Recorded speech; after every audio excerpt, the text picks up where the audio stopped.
Welcome to A3। कल हम लोगों ने हड़प्पा सभ्यता से संबंधित कुछ बातों को देखा था। आज उसी को हम लोग कंटिन्यू करेंगे, आगे पढ़ेंगे और देखते हैं कि एग्जाम में और कौन कौन से प्रश्न यहाँ से पूछे जाते हैं। तो उन सभी चीज़ों को हम लोग कवर करेंगे। लास्ट में, वीडियो के लास्ट में हम लोग टेस्ट भी लगाएंगे और देखेंगे कि कितने प्रश्न हम लोग सही कर पा रहे हैं। तो आप पूरे वीडियो को ध्यान से देखिए और अंत में पूछे जाने वाले क्वेश्चन आंसर्स का सेट भी लगाएं। तो चलिए शुरू करते हैं। तो सबसे पहले हम लोग पढ़ते हैं सिंधु घाटी सभ्यता की सामाजिक विशेषताएं। अगर पूछा जाए कि यहाँ का समाज कितने भागों में विभाजित था, तो हम लोग याद रखेंगे कि यहाँ का समाज 6 भागों में विभाजित था। तो ये जो प्रमाण है 6 वर्गों में विभाजित होने का, ये हमें स्पष्ट रूप से प्राप्त नहीं है, क्योंकि जो यहाँ की लिपि मिली है हमें, उस लिपि को आज तक हम लोग समझ नहीं पाए हैं। तो सिंधु घाटी सभ्यता की अगर हम सामाजिक विशेषताओं की अगर बात करें, तो यहाँ का समाज 6 वर्गों में विभाजित था। ये 6 वर्ग कौन कौन थे? पुरोहित, योद्धा, व्यापारी, किसान, कुम्हार और मजदूर। अच्छा, किसी किसी पुस्तक में कुछ कुछ विद्वानों ने इसे 4 वर्गों में भी विभाजित किया है। इस बात को भी आप लोग ध्यान में रखें। अच्छा, ये जो समाज का विभाजन था किस पर आधारित था? कर्म पर आधारित था। किस पर आधारित था? कर्म पर आधारित था। अच्छा, ये कर्म पर आधारित, जन्म पर आधारित, ये क्या है? तो जन्म पर आधारित विभाजन का मतलब होता है कि आपने जिस परिवार में जन्म लिया, तो वो परिवार जिस जाति का होगा या जिस धर्म का होगा, आप उसी जातीय धर्म के हो जाएंगे। अगर वो परिवार हिंदू है तो आप हिंदू हैं जन्म से, अगर वो परिवार मुस्लिम है तो आप भी जन्म से मुस्लिम हो जाएंगे, अगर वो बढ़ई है तो आप भी जन्म से बढ़ई हो जाएंगे। तो जन्म आधारित कहने का मतलब ये है। और कर्म आधारित कहने का मतलब है कि आप जिस काम को करेंगे, वो पेशा जिस जाति का होगा, वह काम जिस जाति का होगा, आप भी उसी जाति के कहलाएंगे। जैसे यदि आप खाना बनाने का काम करते हैं तो आप हलवाई कहलाएंगे। यदि आप शिक्षा देने का कार्य करने लगे तो आप ब्राह्मण कहलाएंगे। यदि आप युद्ध लड़ते हैं तो आप क्षत्रिय कहलाएंगे। तो कर्म आधारित ये और जन्म आधारित, इन बातों को हम लोगों ने समझ लिया। तो जो अगर कर्म आधारित समाज होगा, एक ही परिवार में अलग अलग जाति के लोग रह सकते हैं, है ना। एक ही परिवार में कोई ब्राह्मण भी हो सकता है, कोई क्षत्रिय भी हो सकता है, कोई हलवाई भी हो सकता है, कोई मजदूर भी हो सकता है। लेकिन जन्म आधारित परिवार में ऐसा नहीं देखने को मिलेगा। जन्म आधारित परिवार में एक परिवार के सभी सदस्य एक ही जाति के होते हैं। अब आगे हम लोग बढ़ते हैं। तो अगर हमसे ये पूछ लिया जाए कि सिंधु सभ्यता का समाज कितने भागों में विभाजित था, तो 6 भागों में। और ये विभाजन कैसा था? तो कर्म आधारित विभाजन था। आगे हम लोग देखते हैं। अच्छा, इसका समाज मातृसत्तात्मक था। इस बात का क्या मतलब निकलता है? मातृसत्तात्मक मतलब कि परिवार की जो मुखिया होती थी वो माँ होती थी। अच्छा, इसकी लिपि भाव चित्रात्मक थी। इस बात को भी हम लोग ध्यान से याद रखेंगे। अच्छा, इनकी जो लिपि थी दाएं से बाएं लिखी जाती थी, मतलब दाएं से शुरू किया जाता था और ये जाके फिर बाएं में खत्म हो जाता था। अच्छा, इस तरह का लिपि को हम लोग आगे चलकर पढ़ेंगे। ये खरोष्टी लिपि भारत में पाई जाती थी, वो भी दाएं से शुरू होती थी और बाएं पर खत्म हो जाती थी। अगर हमसे ये प्रश्न पूछा जाए कि हड़प्पा सभ्यता की लिपि देखने में, लिखने में किस प्रकार, तो हड़प्पा सभ्यता की जो लिपि थी वो लिखावट के रूप में अगर याद रखें तो वो खरोष्टी लिपि के जैसी लिखी जाती थी, यानी कि दाएं से शुरू होकर बाएं तरफ। अच्छा, इस लिपि को लिखने के लिए 250 से 400 प्रतीकों का इस्तेमाल किया जाता था। जो सिंबल लगते थे लिपि में, वो कितने सिंबल थे? तो लगभग 250 से 400 के आसपास। अच्छा, एक जगह है हड़प्पा सभ्यता में धोलावीरा। तो धोलावीरा से क्या हुआ है कि एक रहस्यमय प्रतीकों वाली क्या मिली? एक लिपि मिली है, जिसमें कितने प्रतीक हैं? 10 प्रतीक है। तो अगर हमसे प्रश्न ये पूछ लिया जाए कि हड़प्पा सभ्यता के किस स्थान से 10 प्रतीकों वाली एक रहस्यमय लिपि मिली है, तो हमारा जवाब हो जाएगा धोलावीरा। तो देखिए, लिपि ये ही धोलावीरा से मिला है। आप इसमें अगर प्रतीक गिने 1 2 3 4 5 6 7 8 9 और 10। चलिए आगे बढ़ते हम लोग। ये देखिए, हड़प्पा सभ्यता की लिपि कुछ इस तरह से लिखी जाती थी। अच्छा, हड़प्पा में मृत्यु के उपरांत जो शवों का अंतिम संस्कार होता था वो किस तरह से होता था, इस बात को हम लोग पहले समझते हैं। तो हड़प्पा सभ्यता में मृत्यु के उपरांत शवों का जो अंतिम संस्कार होता था वो 3 तरीके से होता था। पहला होता था पूर्ण समाधिकरण। पहला होता था पूर्ण समाधिकरण। तो इस पूर्ण समाधिकरण में क्या होता था, इस बात को हम लोग समझते हैं। तो पूर्ण समाधिकरण में क्या होता था कि जैसे किसी व्यक्ति की मृत्यु हो जाती थी, तो मृत्यु हुआ, मृत्यु होने के बाद क्या किया जाता था कि उसके शवों को ले जाकर डायरेक्टली दफना दिया जाता था। तो इसको कहते थे हम लोग पूर्ण समाधिकरण। तो पूर्ण समाधिकरण में मृत्यु के उपरांत शवों को डायरेक्ट दफना दिया जाता था। एक होता था आंशिक समाधिकरण। तो ये आंशिक समाधिकरण क्या है? तो आंशिक समाधिकरण में क्या होता था कि अगर किसी की मृत्यु हो जाए तो मृत्यु के बाद क्या किया जाता था, उसके शवों को ले जाकर जंगल में फेंक दिया जाता था और जंगली जीव जंतु उसके शवों को नोच नोच कर खा जाते थे और जो शेष बचा हुआ हड्डी होता था अंततः उसको फिर से क्या किया जाता था, दफना दिया जाता था। तो यह प्रक्रिया कहलाती थी आंशिक समाधिकरण। आंशिक समाधिकरण में हम लोगों ने क्या समझा कि किसी की मृत्यु हुई, उसे ले जाकर जंगल में फेंक दिया जाता था, जंगली जीव जंतु उसके मांस को खा लेते थे, जो शेष हिस्सा बच जाता था शरीर का उस हिस्से को फिर बाद में दफना दिया जाता था। एक होता था दाह संस्कार करना। तो दाह संस्कार करना एकदम अभी के हिंदू रीति रिवाज के तरह है। जैसे किसी की मृत्यु हुई तो उसे क्या कर दिया जाता था, आग के हवाले कर दिया जाता था। यह प्रक्रिया क्या कहलाती थी, दाह संस्कार। तो हड़प्पा सभ्यता में शवों का अंतिम संस्कार तीन तरीके से होता था। पहला पूर्ण समाधिकरण, एक होता था आंशिक समाधिकरण, एक होता था दाह संस्कार करना। तो पूर्ण समाधिकरण में पूरी तरह से दफना दिया जाता था। आंशिक समाधिकरण में शवों को जंगलों में फेंक दिया जाता था, जंगली जीव जंतु उसे खाकर अपना पेट भर लेते थे, जो शेष टुकड़ा बचता था उसे फिर दफना दिया जाता था। और दाह संस्कार करने में क्या किया जाता था कि शवों को कंप्लीट रूप से जला दिया जाता था। देखते हैं हम लोग आगे।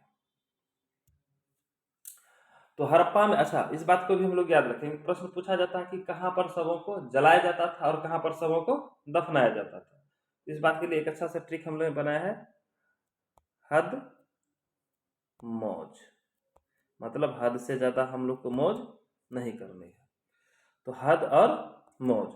तो ह से हम लोग याद रखेंगे हड़प्पा और दो से याद रखेंगे दफनाना, मो से याद रखेंगे मोहनजोदारो और जो से याद रखेंगे जलाना।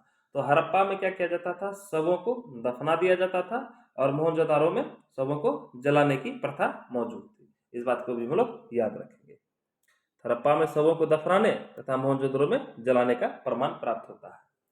अच्छा, इस सभ्यता के लोग आखिर मनोरंजन के लिए क्या करते थे? अभी के समय में, वर्तमान समय में हम लोगों के पास मनोरंजन के लिए बहुत सारे साधन हैं, किंतु उस समय, जिस समय यह सभ्यता हमारे इस देश में मौजूद थी, उस समय मनोरंजन के लिए ज़्यादा साधन नहीं थे। अभी हम लोग टीवी देख लेते हैं, सिनेमा देख लेते हैं, या फिर पार्क चले जाते हैं, गेम खेल लेते हैं, तरह तरह के क्या कर लेते हैं हम लोग, मनोरंजन के साधन रखे हुए हैं। किंतु उस समय वहाँ के लोग अपने समय को पास करने के लिए, अपना टाइम पास करने के लिए जो मनोरंजन के लिए साधन थे उनके पास, वो थे जैसे जुआ खेलना, शतरंज खेलना, नृत्य करना, शिकार करना और जानवरों को आपस में लड़ाना। इस बात को भी हम लोग याद रखेंगे। तो मनोरंजन के साधन कौन कौन से थे? जुआ खेलते थे, शतरंज खेलते थे, कभी कभी नृत्य करते थे, शिकार करते थे और जानवरों को भी क्या करते थे, आपस में लड़ाकर पूरा मजा उठाते थे। ये देखिए बगल में जो चित्र बना हुआ, ये शतरंज का चित्र बना हुआ है। ठीक है, इस बात को भी हम लोग याद रखेंगे। तो हड़प्पा सभ्यता के लोग मनोरंजन के लिए इन चीज़ों का प्रयोग किया करते थे। अच्छा, एक बात और याद रखेंगे, जो ये शतरंज का खेल है, अगर इसका आविष्कार पूछ लिया जाए किस देश में हुआ है, तो शतरंज का आविष्कार अपने देश भारत में ही किया गया है। इस बात को भी हम लोग याद रखेंगे। अच्छा, यहाँ के लोग मिठास के लिए किस चीज़ का प्रयोग करते हैं? जैसे हम लोग अभी चीनी है, हम लोगों के पास गुड़ है, आर्टिफिशियल स्वीटनर बना लिए हैं हम लोगों ने। आखिर वहाँ के लोग मिठास के लिए किन किन चीज़ों का प्रयोग करते थे? यहाँ के लोग मिठास के लिए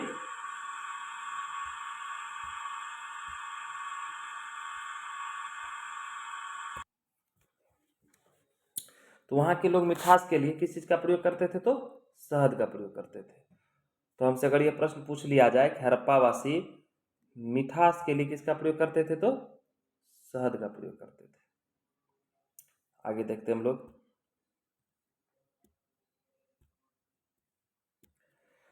अच्छा, अगर इनका पूछ लिया जाए कि समाज कैसा था, तो समाज उचित समतावादी था। अच्छा, हमसे ये प्रश्न पूछ लिया जाए कि हड़प्पा सभ्यता के लोग भोजन किस प्रकार का करते थे, शाकाहारी या फिर मांसाहारी। तो हड़प्पा सभ्यता के लोग वेज और नॉन वेज दोनों प्रकार के भोजन किया करते थे। यहाँ के लोग शाकाहारी एवं मांसाहारी दोनों प्रकार के भोजन किया करते हैं। भजन नहीं होगा, भोजन कर लेंगे हम लोग, भोजन हो जाएगा, ठीक है। तो हड़प्पा सभ्यता के लोग शाकाहारी खाना भी खाते थे और मांसाहारी खाना भी खाते थे।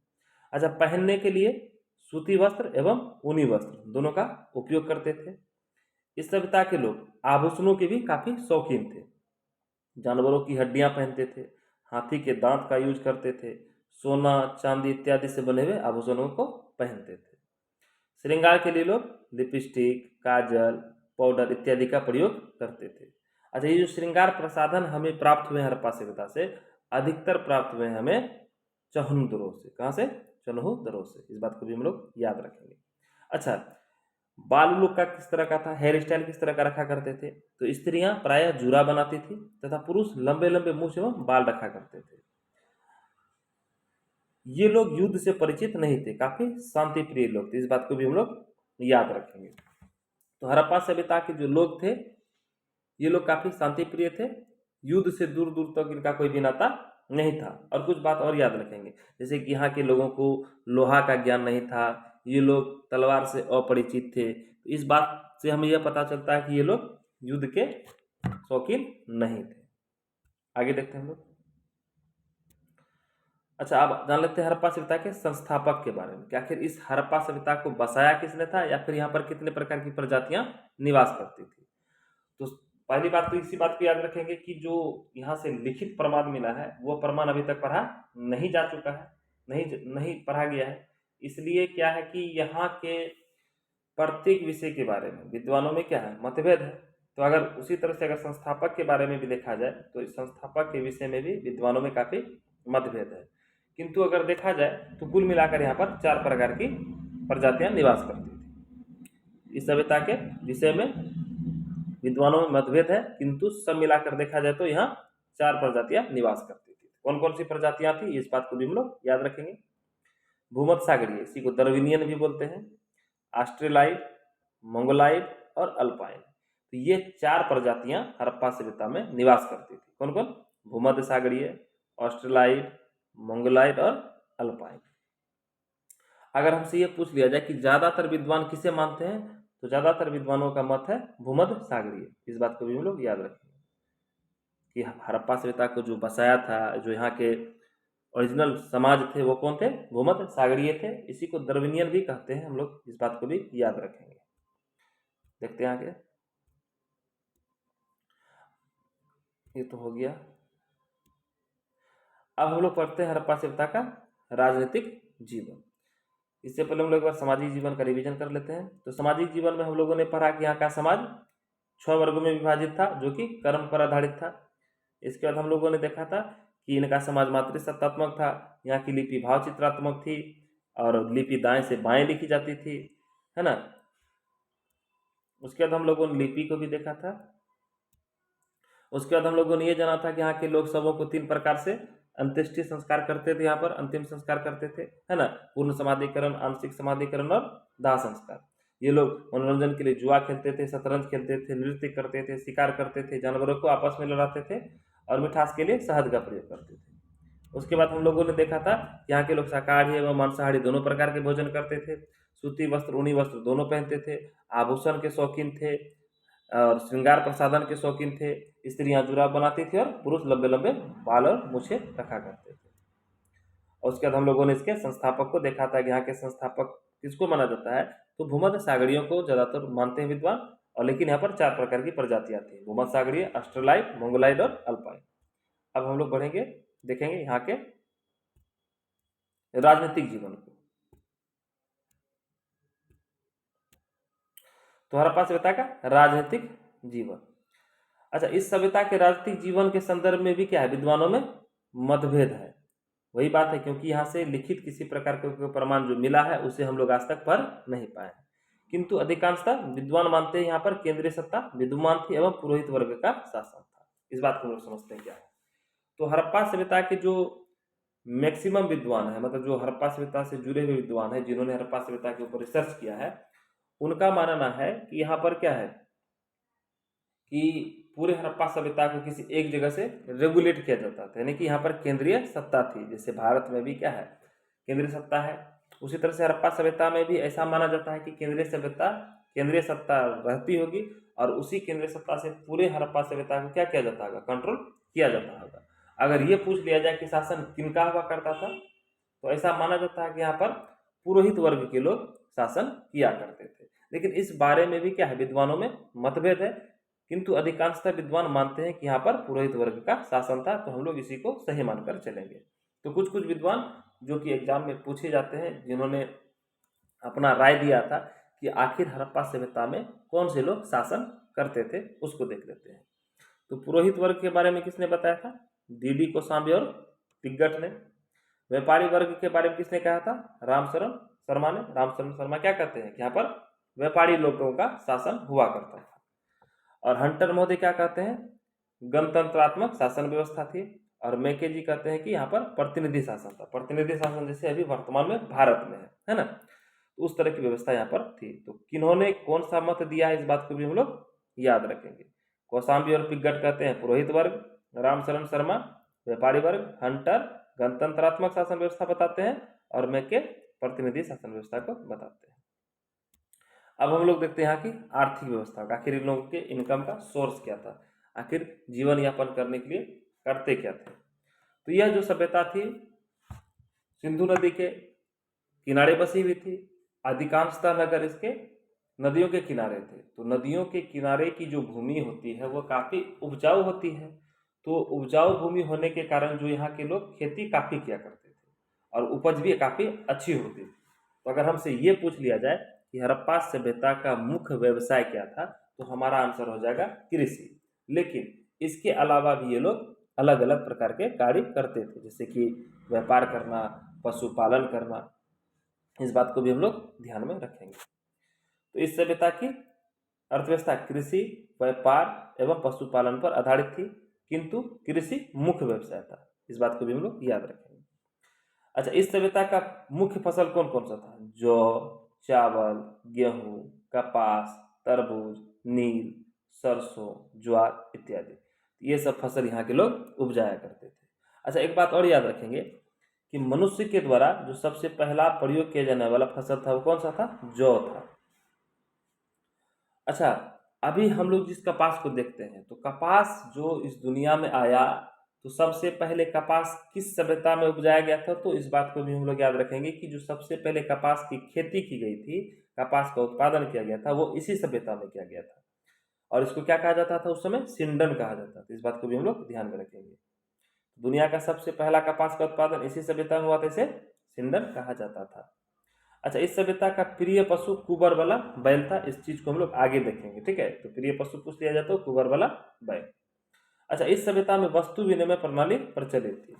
तो जो हड़प्पा सभ्यता थी उस समय मुद्रा का आविष्कार नहीं हुआ था, बार्टर सिस्टम वहां पर मौजूद थी। आदमी एक वस्तु को देकर दूसरी वस्तु का क्या करते थे, लेन देन किया करते थे। मतलब वस्तु के बदले वस्तु देना, ये क्या कहलाता है, वस्तु विनिमय प्रणाली कहलाती है। अभी के समय में हम लोग मुद्रा विनिमय प्रणाली में जी रहे हैं। अगर किसी चीज को लेना होता है तो हम उसका एक निश्चित दाम चुका देते हैं, है ना, ये है मुद्रा विनिमय प्रणाली। किंतु उस समय क्या होता था कि अगर किसी चीज की खरीद बिक्री करनी होती थी तो एक सामान के बदले दूसरा सामान लिया जाता था। तो वहां पर वस्तु विनिमय प्रणाली मौजूद थी। इस बात को भी हम लोग याद रखेंगे। तो हड़प्पा सभ्यता जो थी पूर्णतः नगरीय सभ्यता थी, यानी कि शहरी सभ्यता थी। इस बात को भी हम लोग ध्यान में रखेंगे। अच्छा, अब यहाँ के लोग कौन कौन सी खेती के बारे में नहीं जानते थे, ये ज्यादातर पूछ लिया जाता है। तो यहाँ के लोग गन्ना के बारे में नहीं जानते थे और तंबाकू की खेती से भी परिचित नहीं थे। ये लोग गन्ना के और तंबाकू की खेती से परिचित नहीं थे, ठीक है। अच्छा, याद कैसे रखेंगे, तो हम लोगों ने क्या पढ़ा कि मिठास के लिए लोग किसका प्रयोग करते थे, शहद का प्रयोग करते थे। अगर यहाँ पर गन्ना का खेती होता तो ये लोग मिठास के लिए गन्ना का प्रयोग करते, ना कि शहद का। अगर शहद का प्रयोग कर रहे थे लोग मिठास के लिए तो ध्यान में ये रखेंगे कि ये लोग गन्ना का खेती करना नहीं जानते होंगे। इस तरह से हम लोग याद कर सकते हैं, रिलेट कर सकते हैं, याद कर सकते हैं। अच्छा, नील की खेती के प्रमाण रोजडी एवं बांध एवं सिंचाई के प्रमाण कहाँ से मिले हैं, तो धोलावीरा से। इस बात को भी हम लोग ध्यान में रखेंगे। यहाँ का व्यापार काफी उन्नत अवस्था में था। व्यापार दो प्रकार के होते थे, एक बाहर के साथ व्यापार तो बाह्य व्यापार, एक होता था आंतरिक व्यापार। इस बात को भी हम लोग ध्यान में रखेंगे। तो सिंधु घाटी सभ्यता का जो व्यापार था वो भी काफी फला फूला हुआ था, या बोल सकते हैं काफी उन्नत व्यवस्था में था। ये लोग विदेशों से भी व्यापार करते थे और साथ साथ अपने भीतर भी व्यापार करते थे। तो बाह्य व्यापार किन के साथ होता था, तो अफगानिस्तान, ईरान और इराक के साथ, और आंतरिक व्यापार राजस्थान, गुजरात, दक्षिण भारत, बलूचिस्तान और सिंध के साथ। तो हमसे अगर ये प्रश्न पूछ लिया जाए कि व्यापार कितने प्रकार का होता था, तो दो प्रकार का, बाह्य व्यापार और आंतरिक व्यापार। अच्छा, ये लोग जो व्यापार करते थे ये स्थल मार्ग से भी करते थे और जल मार्ग से भी करते थे। नहीं, व्यापार के लिए ये लोग जल मार्ग और स्थल मार्ग दोनों का प्रयोग करते थे। नील, सीसा, कपास, बर्तन, इन सब चीजों के क्या करते थे ये लोग, निर्यात करते थे, यानी कि अपने देश से बाहर भेजते थे, अपनी सभ्यता से बाहर की सभ्यता में भेजा करते थे। कहाँ के लोग, हड़प्पा सभ्यता के लोग। अच्छा, ये आयात और निर्यात दो शब्द याद रखेंगे। सिंपल सा बात है, आयात तो आयात मतलब जो चीज हम अपने यहाँ मंगाए तो आयात कहलाएगा। अगर अपने यहाँ से कोई चीज दूसरे को भेज रहे हैं तो क्या कहलाएगा, निर्यात। तो क्या क्या मंगाते थे लोग, क्या क्या भेजते थे लोग, अपने यहाँ से भेजते थे नील, सीसा, कपास और बर्तन। और कुछ होगी, इंपॉर्टेंट ये है, याद रखेंगे। अच्छा, ये लोग आयात किन किन चीजों का करते थे, तो टील और चांदी कहाँ से मंगाते थे, ईरान और अफगानिस्तान से। तांबा कहाँ से मंगाते थे, राजस्थान से। शीशा कहाँ से मंगाते थे, ईरान से। सोना कहाँ से मंगाते थे, तो अफगानिस्तान से मंगाते थे, और दक्षिण भारत के कुछ क्षेत्रों से भी ये लोग सोना मंगाते थे। लाजवरत कहाँ से मंगाते थे, तो इराक। अच्छा, लाजवरत जो है ये क्या है, तो लाजवरत एक प्रकार का भवन निर्माण सामग्री था। इनसे भवनों का निर्माण किया जाता था। ये एक प्रकार का नीला पत्थर हुआ करता था। इस बात को भी हम लोग याद रखेंगे। तो प्रश्न यहाँ से पूछ लिया जाता है कौन चीज कहाँ से मंगाया जाता था, ये बहुत जरूरी है याद रखना। तो टीन एवं चांदी ईरान अफगानिस्तान, तांबा राजस्थान, शीशा ईरान, सोना दक्षिण भारत और अफगानिस्तान के क्षेत्र से, लाजवरत इराक से। अच्छा, इस सभ्यता का व्यापार जल मार्ग एवं स्थल मार्ग दोनों से होता था, ये बता दिए हम लोगों ने। अच्छा, जो स्थल मार्ग से व्यापार होता था या फिर जल मार्ग से व्यापार होता था, तो व्यापार करने के लिए कहीं ना कहीं क्या बनाया जाता होगा, केंद्र बनाया जाता होगा। तो इनका जो मैक्सिमम व्यापार होता था हड़प्पावासी का, वो होता था मेसोपोटामिया वालों से। तो मेसोपोटामिया वालों से जो व्यापार होता था, इसके साथ इसका दो केंद्र मिला है, एक मिला है दिलमुन, एक मिला है बहरीन। दिलमुन कहाँ पड़ता है, बहरीन में, और मकरान कहाँ पड़ता है, बलूचिस्तान में। तो दो जगह व्यापारिक केंद्र थे मेसोपोटामिया के साथ। कौन कौन, एक दिलमुन, दूसरा मकरान। तो दिलमुन कहाँ से, दिलमुन कहाँ पर है, तो बहरीन में, और मकरान कहाँ पर है, तो बलूचिस्तान में। इस बात को भी हम लोग याद रखें। अच्छा, पशुपालन हम लोगों ने पढ़ा कि लोग कृषि करते थे, व्यापार करते थे और पशुपालन करते थे। तो किन किन पशुओं को पालते थे, इस बात को देखते हैं। ऊंट, सुअर, भैंस, बिल्ली, हाथी, कुबर वाला बैल, गाय, चीता और एक सिंगा। अच्छा, ये कुबर वाला बैल बार बार कंफ्यूज कर देता है। ये जो देखिए पीठ निकला हुआ है, ये कुबर, इसी को कहते हैं हम लोग कुबर वाला बैल। ये बात को भी हम ध्यान रखेंगे। अच्छा, ऊंट जो है कहाँ से मिला है, कालीबंगा से, और हाथी कहाँ से मिला है, लोथल से प्राप्त हुए हैं। कहता है घोड़े के प्रमाण लोथल एवं सुतकोतसा से मिले हैं, किंतु ये घोड़े इस सभ्यता के नहीं थे। अगर हमसे ये पूछ लिया जाए कि ये इस सभ्यता के लोग घोड़ों को पालते थे, तो हमारा जवाब होगा नहीं। अगर ये पूछ लिया जाए कि घोड़ा यहाँ से मिला है, तो हमारा जवाब होगा हाँ। तो अब ये बात उठ गई कि घोड़ा को पालते थे नहीं और मिला है तो हाँ, तो ये कैसे हो सकता है। तो ये जो घोड़ा मिला है, ये घोड़ा मिला है बंदरगाह स्थल से, जैसे कि लोथल, सुतकोतदा, ये क्या थे, बंदरगाह नगर थे। जैसे अल्लाहदीनो, बालाकोट, ये सब क्या थे, बंदरगाह नगर थे। तो घोड़ा जो है हमें मिला है लोथल से एवं सुतकोतदा से, और काफी कम मात्रा में मिला है, 1 या 2 पीस। लेकिन घोड़ा तो नहीं मिला, उसकी अस्थि पंजर मिली है। तो लोथल एवं सुतकोतदा से मात्र 1 या 2 पीस अस्थि पंजर मिला है, किनका, घोड़ा का। तो ऐसा माना जाता है कि जो विदेशी लोग व्यापार करने यहाँ पर आते थे, ये घोड़ा उन्हीं लोगों का होगा, और यहाँ पर आने के बाद क्या हुआ होगा, वो घोड़ा अगर मर गया होगा तो उस घोड़ा को यहीं पर दफना दिया गया होगा, और इसलिए यहाँ पर क्या मिल जाता है, घोड़ा का अस्थि पंजर मिल जाता है। तो अगर हमसे ये प्रश्न पूछ लिया जाए कि क्या सिंधु सभ्यता के लोग घोड़ा पालते थे, तो आंसर होगा नहीं। क्या घोड़ा मिला है, तो आंसर होगा हाँ। तो घोड़ा किनका था, वो विदेशी व्यापारियों का था। अगर ये पूछ लिया जाए कहाँ से घोड़ा मिला है, तो आंसर होगा सुतकोतदा से, लोथल से। अच्छा, ये लोग शेर से अपरिचित थे। शेर मतलब लायन, ठीक है। इस सभ्यता का मुख्य पशु कौन था? एक सिंग वाला था, जिसको सन जॉन मार्शल क्या बोले हैं? गेंडा भी बोले हैं। तो वो गेंडा वास्तव में था नहीं, लेकिन गेंडा की तरह जरूर दिखता था। उनके सिर पर एक ही सिंग हुआ करती थी, उसे लोग एक सिंगा कहते थे। और ये माना जाता था कि जो वहाँ की देवी थी, जिसे मातृ देवी कहते हैं, ये उनका वाहन था। तो सिंधु घाटी सभ्यता से जो एक मुख्य पशु मिला है, अगर पूछा जाए कि वो मुख्य पशु कौन है, तो एक सिंगा। ये पूछा जाए कि वो किनका वाहन था, तो वहाँ की जो कुल देवी थी, मातृ देवी, उनका वाहन था, है ना। और वहाँ का जो प्रिय पशु था वो कौन था? कुंवर वाला बैल था ये। अच्छा, धर्म को अब लोग हम लोग पढ़ते हैं। तो इस सभ्यता का जो धर्म था, ईश्वर की व्यक्तिवादी अवधारणा और प्रकृतिवादी अवधारणा दोनों पर आधारित था। अब ये क्या है, दोनों अवधारणा को हम लोग समझते हैं। एक होता है व्यक्तिवादी अवधारणा। जब हम ईश्वर को व्यक्ति के रूप में पूजें, जब हम यह मान लें कि ईश्वर क्या कोई व्यक्ति के रूप में है, और व्यक्ति के रूप में ही हम लोग क्या करें, उसकी पूजा करें, तो वो क्या कहलाएगा? ईश्वर की व्यक्तिवादी अवधारणा कहलाएगा। जैसे अभी के समय में प्रचलित है, जैसे हम लोग कृष्ण को पूजते हैं, शिव को पूजते हैं, है ना, राम को पूजते हैं। तो अलग अलग व्यक्ति को हम लोग पूजने का काम करते हैं। तो ये क्या कहलाएगा? व्यक्तिवादी अवधारणा। एक होता है प्रकृतिवादी अवधारणा। अगर हम ईश्वर को प्रकृति की चीजों में मानकर पूजें, जैसे सूर्य का पूजा करें, वृक्ष का पूजा करें, नदी की पूजा करें, तो ये क्या कहलाएगा? प्रकृतिवादी अवधारणा। तो जो हड़प्पा सभ्यता के लोग थे, ये ईश्वर की व्यक्तिवादी अवधारणा और प्रकृतिवादी अवधारणा, है ना, दोनों पर आधारित है यहाँ का धर्म। इस बात को भी हम लोग याद रखेंगे। ये लोग पूजते थे, किस किस के पूजते थे? पीपल का वृक्ष, सूर्य, पशुपति और मातृ देवी। तो जो पशुपति है ना, उसी को अभी के हिसाब से शिव जी से रिलेट किया गया, कि जो पशुपति की मूर्ति थी वहां पर, उसी को क्या कहा गया? आदि शिव भी कहा गया है। इस बात को भी हम लोग याद रखेंगे। तो देखिए, लोग पीपल का वृक्ष पूजते थे, मतलब प्रकृतिवादी अवधारणा। सूर्य पूजते थे, प्रकृतिवादी अवधारणा। पशुपति शिव को पूजते थे, मतलब व्यक्तिवादी अवधारणा। मातृ देवी की पूजते थे, यानी कि व्यक्तिवादी अवधारणा। अच्छा, स्वास्तिक चिन्ह का प्रयोग इस सभ्यता में मिला है। तो जो स्वास्तिक चिन्ह आप यहाँ देख रहे हैं, इसी को कहते हैं हम लोग स्वास्तिक चिन्ह।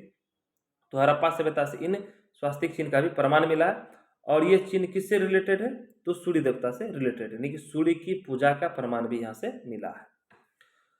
तो भारत में अगर पूछा जाए कि सबसे पहले मूर्ति पूजा कहाँ के लोगों ने आरंभ किया, तो याद रखेंगे हड़प्पा सभ्यता के लोगों ने। अच्छा, मातृ देवी यहाँ की प्रमुख देवी थी।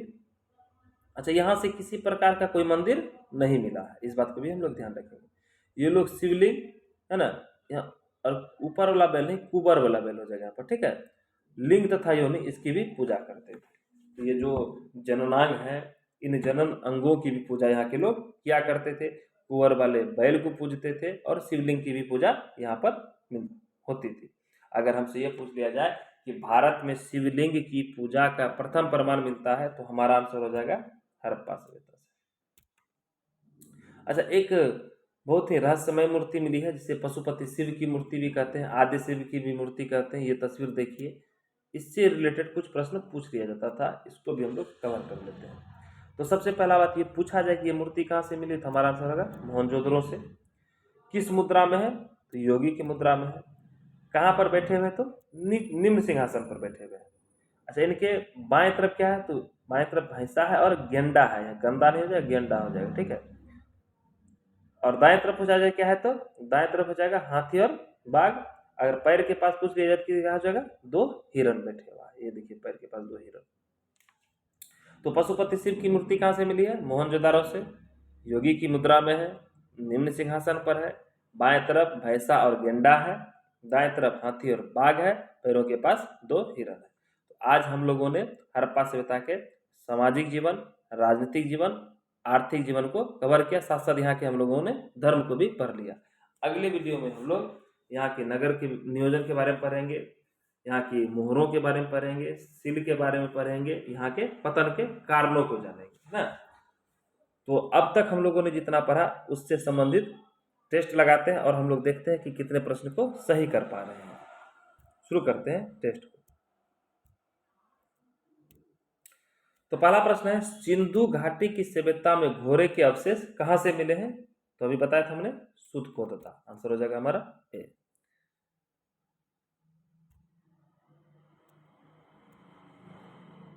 सिंधु घाटी सभ्यता के लोगों का मुख्य व्यवसाय क्या था? तो मुख्य व्यवसाय क्या था? मैंने बताया था आपको, कृषि।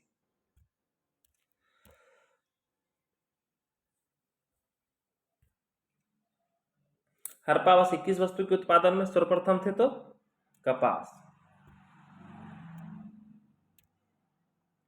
सिंधु सभ्यता का पत्तन नगर था, यानी कि बंदरगाह था, तो बंदरगाह कौन सा था? लोथल। इसके अलावा हम लोग याद रखेंगे बालाकोट, अल्लादीनो, है ना।